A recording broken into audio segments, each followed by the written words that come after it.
Pemerintah mencabut 22 perizinan berusaha pemanfaatan hutan atau PBPH dengan total luas mencapai 1 juta hektar. Apakah ini efektif untuk menekan angka deforestasi yang disebut menjadi sebab bencana di Sumatera dan Aceh? Kami akan bahasnya bersama Kepala Divisi Kampanye Wahana Lingkungan Hidup Indonesia atau WALHI, Uli Arta Siagian. Terima kasih Mbak Uli sudah bergabung bersama Jopos TV. Ya, sama-sama Mbak. Terima kasih juga sudah diajak untuk ngobrol di sini. Ya Mbak Uli, bagaimana WALHI melihat pencabutan 22 perizinan berusaha pemanfaatan hutan atau PBPH oleh pemerintah? Ya, pertama itu pencabutannya belum ya Mbak ya. Kalau kita baca berita, dia baru akan dicabut sebanyak 22 izin PPPH di seluruh Indonesia dengan luasan hampir 1 juta hektar. Tapi kan pertanyaan mendasar kita adalah apa kriteria utama dalam proses pencabutan ini gitu.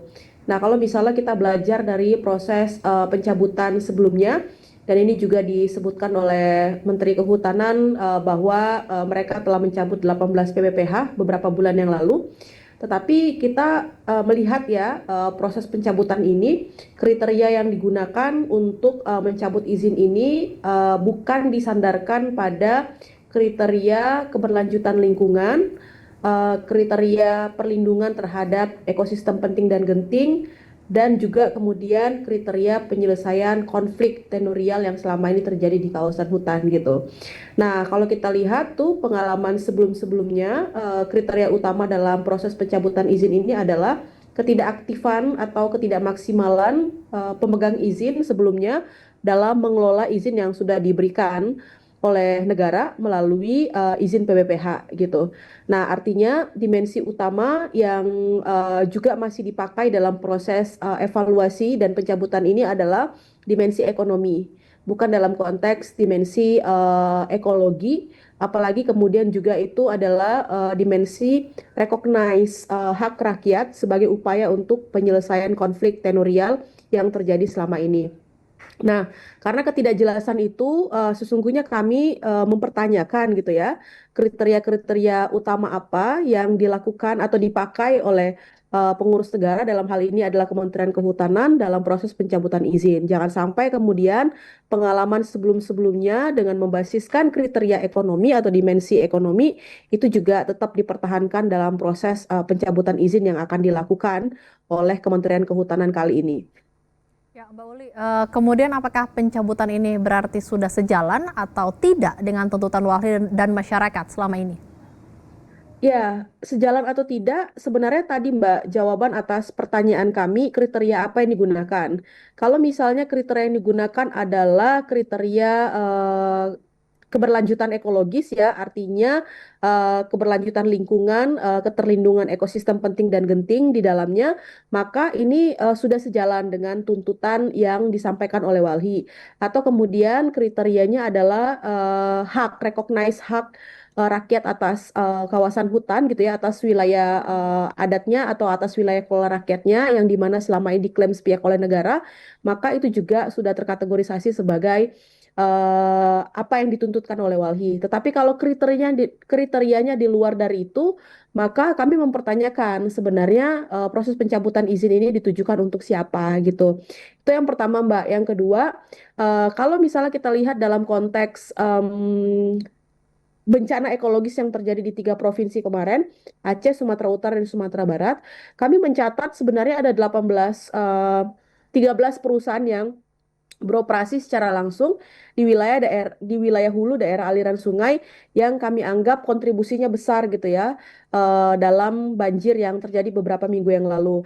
Nah, kita harus lihat apakah 13 perusahaan ini terkategorisasi atau masuk dalam list dari 22 izin yang akan dicabut oleh Kementerian Kehutanan gitu. Ya, 22 PBPH ini sebenarnya sejauh mana berkontribusi terhadap deforestasi dan degradasi hutan, Mbak Uli? Ya, karena kita tidak tahu, Mbak, itu PPPH di mana, yang pertama. Yang kedua, dia atas nama perusahaan apa, gitu ya. Lalu kemudian dia siapa penerima manfaatnya.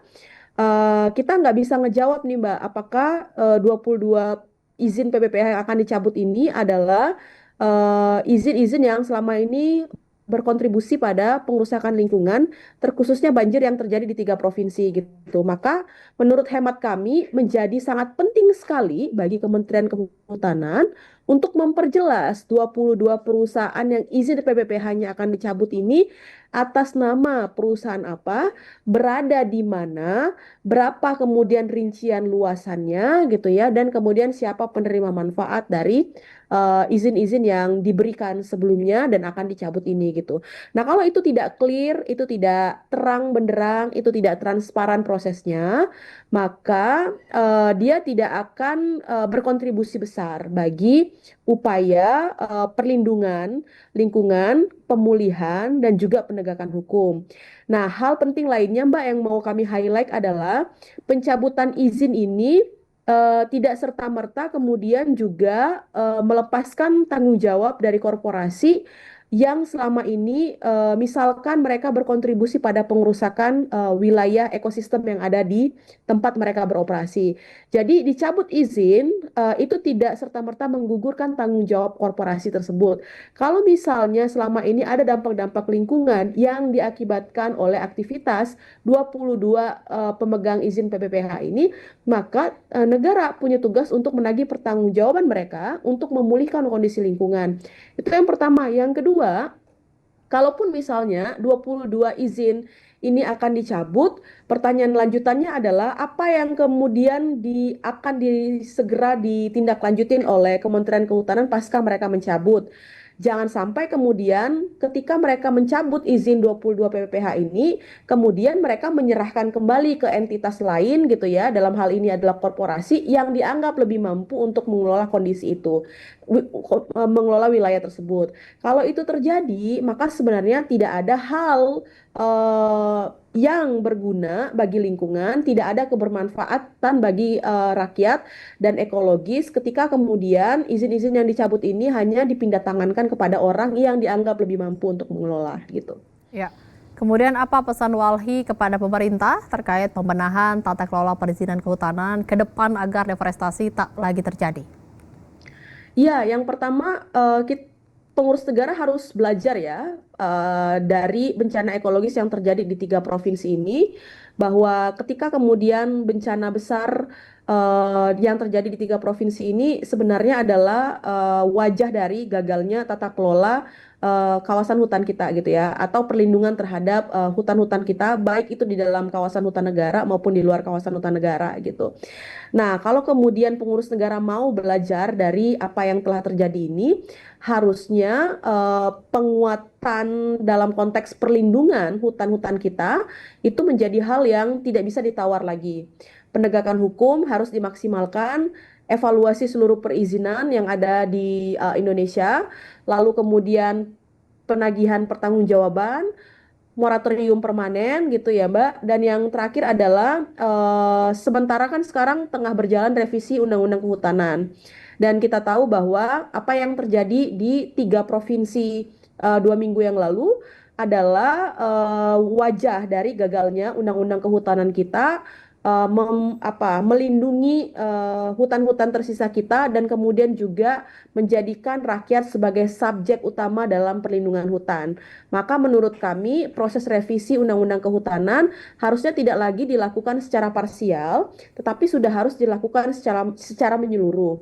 Artinya proses revisi harus dilakukan secara total dan kita butuh Undang-Undang Kehutanan baru yang mampu menjawab perbaikan tata kelola hutan kita, mampu menjawab tantangan hari ini dan tantangan ke depan. Karena di bawah situasi krisis iklim, kita tahu bahwa bencana ekologis akan semakin masif terjadi, semakin cepat dan semakin banyak gitu ya, sehingga memang ekosistem-ekosistem penting kita yang salah satunya adalah hutan, baik itu hutan alam maupun kemudian gambut itu harus dilindungi dengan payung hukum yang memang bisa secara kuat dalam konteks substansi perlindungan dan juga kemudian implementasinya bisa dilakukan dengan kuat oleh pengurus negara. Terima kasih telah bergabung bersama Jopos TV, Kepala Divisi Kampanye Wahana Lingkungan Hidup Indonesia atau WALHI, Uli Arta Siagian.